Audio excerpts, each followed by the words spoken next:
The hardest part about building a SaaS product, it's not coding, it's not marketing, it's this. Hey guys, welcome back to the channel. It's Kyle here. I've been building software startups for 14 years, sharing everything I'm learning here on the channel so you don't make the same mistakes that I did.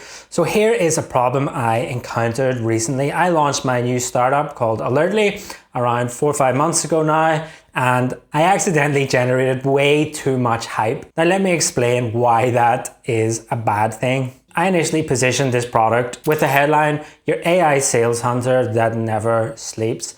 And this got a lot of people excited. It got a lot of attention.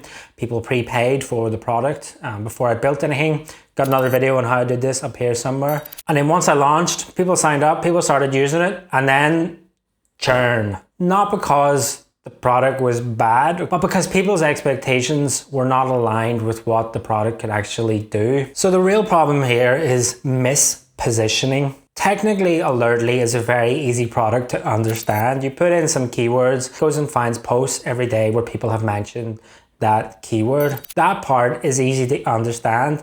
The hard part is, what problem does this solve and for who? And that's where I went wrong. I positioned this as a sales hunter that would go and find sales for people every day. And that's obviously a very painful problem. Everybody wants more sales. But the problem with that was it attracts people that want quick wins, right? They want posts where people are looking for their product right now. And sometimes this does happen. Like some people do have products where people are online every day asking for an alternative to MailChimp, and they've got an email tool and they can go in and convert the customer. This does happen, but it depends on the product. And it's unlikely that people are asking for it every day. And then when they do appear, those posts are gold. What I've learned is I'm not just building a lead generation tool, I'm building a marketing tool. And using a tool like this is much more nuanced than just finding high intent posts where people want to buy a product right now. That's not necessarily where the day-to-day value in a tool like this is for the majority of users that may not get those high intent posts every day. By the way, if you're building a SaaS product, please hit the like button, please subscribe. It really helps the algorithm push this video out to more founders who are building SaaS. Let's talk about what my product Alertly can actually do. Social listening is a really good tool for understanding what is going on in your industry, monitoring the conversations that are happening every day, seeing what people are talking about and seeing what problems they have. Let me give you an example. Let's say you have a shampoo product, right? That's a very broad product category and a lot of people are online talking about shampoo every day, but you want to understand the niches within that category that are popular, that people are talking about. So for example, people might be posting about herbal shampoo, vegan shampoo, shampoo for psoriasis, shampoo for specific hair colors, right?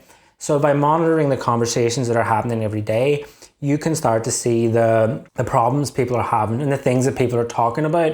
And then you can position your product or create a new product to solve the needs of those people. So let me give you an example of how I did this in my Boilerplate business a couple of years ago.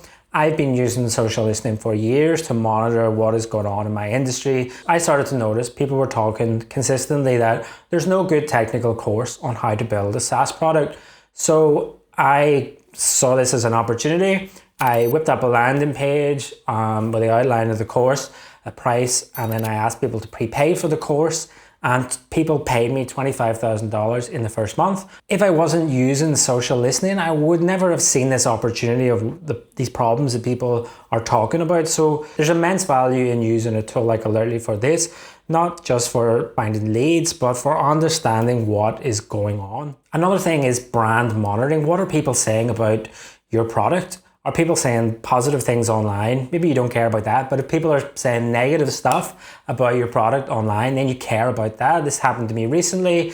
Someone was on Reddit, like really bad mouthing my product, saying it was a scam, etc. And obviously I wanted to see this post, and then I was able to go into the post, reply to that person, try and find out who is this person. Are they a customer? Are they a competitor? If there's a customer, what is their actual problem? How can I help them? How can I turn this situation around? And even if they don't want to be helped, it means my post is there and I'm seen to be helpful and to be caring about customers that have these problems. And if you're not monitoring for these problems, it's highly likely one of your competitors is monitoring your brand name. And it's great when they can see that you have a frustrated customer, and then they can jump in and try and convert them over to their product. And I've done this in the past too. I monitor competitor keywords. I look for people that are frustrated or angry with a competitor, and then I go and talk to them, try and win them as a customer. And this works because you've got somebody that's in an emotional state, that's angry, wants an alternative, and is ready to pay for it right now. If you've tried any of this, if you're using social listening, if you've ever used social listening in the past, drop a comment below. Let me know what you're doing. Let me know what keywords you're monitoring, what your goals are, and like what kind of results you've got. So let's go back to the positioning problem.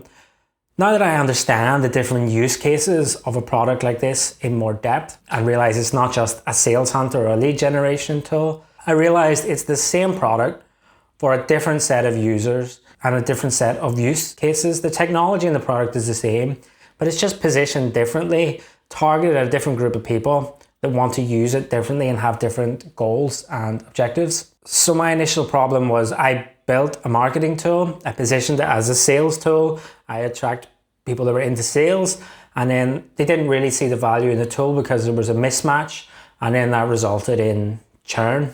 So that's the first positioning challenge, like finding the right audience for the product and the right use case. The second positioning challenge is how do you differentiate from the competition? So as a startup founder, every time you present your startup, pitch your startup to someone, they're going to ask you, how is this different than Brand24? Why is this different to Meltwater? Why is this different to Mention? And you have to have a good answer to this question so that you can position yourself differently to your competitors. My answer is I'm making social listening affordable for smaller businesses that don't have $500 a month to spend on a tool like Mention, or a couple of $100s a month to spend on a tool like Brand24. And this is also difficult, trying to figure this out, how to position yourself against your competitors. How do you do this? So positioning is hard, right? Like you can't guess your positioning. You can't ask ChatGPT to figure this out for you. And you can't copy your competitors because you need to have different positioning than your competitors. So how do you figure this out? Build something, launch something. I launched the first landing page in a day, and I just guessed the positioning, and then I started to get feedback. What kind of people are signing up? What kind of people are paying for the tool? And then iterate based on that. You have to talk to customers and users and potential customers and experts in your industry. You have to be talking to these people every day to get understanding and insights on how to position your product. And if you keep doing this consistently, you'll start to notice the patterns, like what problems do people have? How do they talk about those problems? And what outcomes they expect?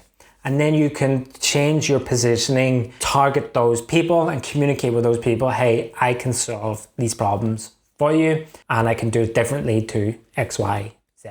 So let's just quickly recap on everything I've just said. I hope that's not too confusing. I'm just kind of streaming my thoughts here about what I've learned.